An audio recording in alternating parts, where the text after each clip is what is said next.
You check your savings account at 9:12 p.m. You're sitting on the edge of your bed. The room is quiet except for the low hum of a fan in the corner. $3,842. You stare at it longer than you need to. Not because you're confused, because you're trying to feel something. You remember when it was $1,000. That felt big. You remember when it hit $2,000. You checked it 3 times that day. Now it's almost 4. And it doesn't feel like anything. You've been saving for months. Cutting back. Saying no. Moving money over every paycheck like you're supposed to. And still, nothing about your life feels different. You still think before buying something small. You still hesitate at checkout. You still do the math in your head when someone suggests going out. And somewhere in the background, there's a question that keeps coming back. Why does this feel like it's not working? Because what nobody explains clearly is that saving money is not one process. It's 2 completely different phases. And most people never make it out of the first one. Phase 1 UVs everything. You start saving. Not dramatically. Not with a big system. Just a decision. Maybe it's $200 a month. Maybe $300. Maybe you round up whatever's left at the end of the week and move it over. At first it feels productive. You're doing something. You're finally not living paycheck to paycheck the same way you used to. Your savings hits $1,000. That number means something. It's not just money. It's proof. Proof that you can control something. That you're not completely stuck. Then it becomes $2,000. $2,700. $3,200. And this is where something subtle starts to happen. The effort stays the same.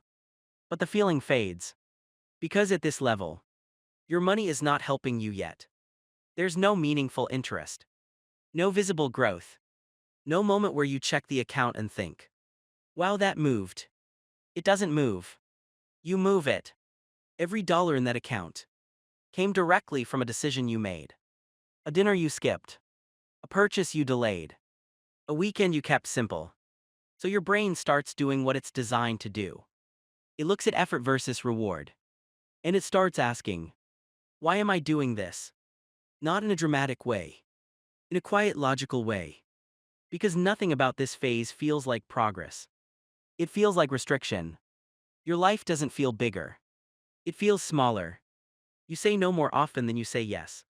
You think more than you act. You plan more than you enjoy. And your reward is a number that grows slowly enough to feel almost imaginary. This is the part nobody posts. The part that doesn't go viral. The part where nothing looks impressive. Just you. Moving money from one account to another. Over and over again. The moment people quit. It doesn't happen all at once. No one wakes up and decides to stop saving. It happens gradually. The $300 transfer becomes $200. Then $200 becomes, I'll skip this month, I had a lot going on. Then something comes up. A trip. A bill. A weekend that costs more than expected. And instead of adjusting, you pause. Not permanently. Just long enough to lose momentum. Because saving money at this stage only works if it never stops. And stopping, even briefly, resets something you don't notice right away. Consistency. Phase 2, when money starts moving without you. There's a number. It's different for everyone. For some people it's $10,000. For others it's $25,000. Sometimes it's higher. But eventually, something changes. You check your account one day. And it moved more than you added. Not by a lot. Maybe $60. Maybe $140. But it wasn't you. That's the moment everything shifts. Because for the first time, your money is doing something on its own. It's small. Almost unnoticeable. But it's real. And once you see it, you can't unsee it. Because now the system is working with you. Not just because of you. But here's the part that matters most. Most people never reach this phase. Not because it's impossible. Because they quit before it becomes visible. They stop at $3,000. Or $5,000. Or $8,700. right before the point where the math starts to change. The illusion that kills progress. Saving money feels like it's not working. Because you expect it to feel rewarding. But in the beginning, it's not rewarding. It's subtractive. Every dollar saved is something removed. Removed from your options, your comfort, your flexibility. So your brain treats it like a loss. Even though logically, it's a gain. That mismatch is what makes people stop. Because it feels like you're doing everything right. And still going nowhere. The real thing you're building. You think you're building savings. You're not. Not yet. At this stage, you're building behavior. The ability to delay, prioritize, repeat. And behavior compounds before money ever does. Long before the numbers change. You change. You become someone who doesn't need to spend everything, doesn't panic at small expenses, doesn't rely on the next paycheck. That shift is invisible, but it's the entire foundation. Because without it, the money never stays. The split. Two people. Same income. Same starting point. Same city. Person A saves $300 every month. Feels like it's not working. Keeps going anyway. Person B saves $300 every month. Feels like it's not working. Stops after 8 months. After 1 year. They look almost identical. After 3.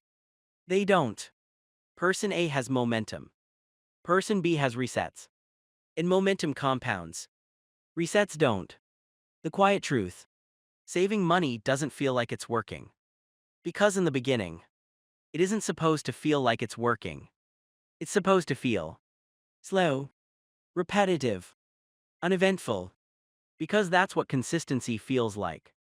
There's no excitement in it. No big moments. No instant feedback. Just a system running in the background.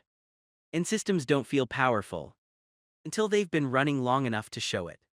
The ending. You check your account again. Same number. $3,842. Same screen. Same room. Same quiet. Nothing about this moment looks important. But it is. Because this is the phase that decides everything. The one almost everyone walks away from. You don't. You move $300 over anyway. Not because it feels worth it. Not because it's exciting. Because you understand something now that you didn't before. The people who end up ahead aren't the ones who felt progress early. They're the ones who kept going when it felt like nothing was happening.